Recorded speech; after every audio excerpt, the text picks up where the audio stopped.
मैं एक और बात कहना चाहता हूं, एक थोड़े इस विषय के ऊपर। माननीय खड़गे जी ने कल एक विषय कहा था कि साइंटिफिक होने की बात करनी चाहिए।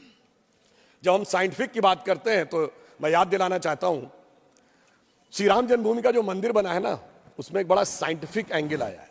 वो क्या है कि रामनवमी के दिन उनके मस्तक के ऊपर सूर्य तिलक होगा। अब इसके लिए सबसे पहले किस चीज की जरूरत है? जो प्लैनेटरी पोजीशन थी कि अर्थ का जो एंगल होगा सूर्य के साथ, उस पर्टिकुलर दिन कैसे होगा। तो इसमें 3 इंस्टीट्यूट ने काम किया है।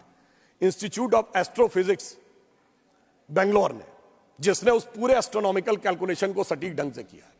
दूसरा है central building research institute Roorkee, जिसने कि उसकी व्यवस्था बनाने का काम किया। और तीसरी एक प्राइवेट कंपनी है जिसने वो कॉन्वेक्स लेंसेस के थ्रू कैसे वो अंदर आएगा और ठीक उसी बिंदु के ऊपर उस दिन केंद्रित होगा, ये व्यवस्था की है। मगर मैं अपने विरोधियों को बताना चाहता हूं, आज तो एस्ट्रोफिजिक्स का इंस्टीट्यूट है, आज तो हमारे पास इतनी टेक्नोलॉजी है, मगर यही तो कोणार्क के सूर्य मंदिर में भी था। यही तो अगर आप देखें तो आंध्र प्रदेश में वेद नारायण मंदिर है, उसमें भगवान के चरणों के ऊपर पड़ती है। कोल्हापुर में महालक्ष्मी का मंदिर है महाराष्ट्र में, उसमें 3 दिन के लिए इक्विनॉक्सेस आते हैं तो देवी के मस्तक से लेकर चरणों तक चले जाते हैं। कर्नाटक के श्रृंगेरी में जो मंदिर है उसमें 12 महीनों में अलग अलग सूर्य की गति पड़ती है। पूछिए साहब, अगर विज्ञान नहीं था तो उस जमाने में इतना सटीक कैलकुलेशन कैसे हुआ जो आज इतने बड़े बड़े सैटेलाइट्स के बाद होने की बात आई है। इसलिए मैं कह सकता हूं कि इसके लिए हमें इस विचार पे धर्म और संस्कृति के साथ इस विज्ञान पर भी गर्व करना चाहिए। वैसे मैं एक और बात कहना चाहता हूं, इसमें विज्ञान का एक और गहरा, आप सबको ध्यान हो कि उसमें 84 सेकंड का मुहूर्त था, पर वो शुरू कहां से होता है? अगर आपने कभी भी उसको सुना हो, लोग को तो क्या कहते हैं, ब्रह्मा आयु द्वितीय परार्धे। द्वितीय परार्ध ब्रह्मा की आयु मतलब 155 ट्रिलियन ईयर्स।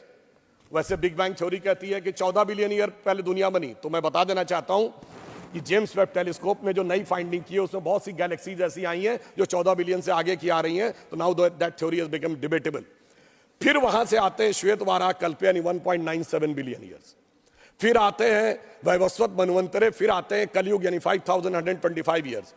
फिर आते हैं विक्रम संवत में 2081 साल। फिर आते हैं वर्ष में, वर्ष के भाग में, उत्तरायण सूर्य में। फिर आते हैं महीने में, और उसके बाद वार नक्षत्र होते हुए 84 सेकंड तक। मैं कहना चाहता हूं ये भारत की सनातन यात्रा है जो 155 ट्रिलियन ईयर से लेकर सटीक कैलकुलेशन 84 सेकंड तक का करती है। मुझे लगता है दुनिया में कोई धर्म संस्कृति ऐसी नहीं होगी जो इस प्रकार का करने की क्षमता रखती हो, वो सिर्फ हमारे यहाँ। मगर उसके बाद भी माननीय सभापति महोदय, मैं कहना चाहूंगा कुछ लोगों को, और इस बारे में दुनिया के सबसे बड़े कॉस्मोलॉजिस्ट कार्ल सैगन, जिसने first man made object Voyager जो सोलर सिस्टम के बाहर गया है, उसका जो मैसेज है कंपोज किया है, उसने लिखा है, उसका वीडियो कोई जाके चेक कर सकता है। Now only the ancient calculation of Hindus matches with the modern scientific calculation, cosmological calculation.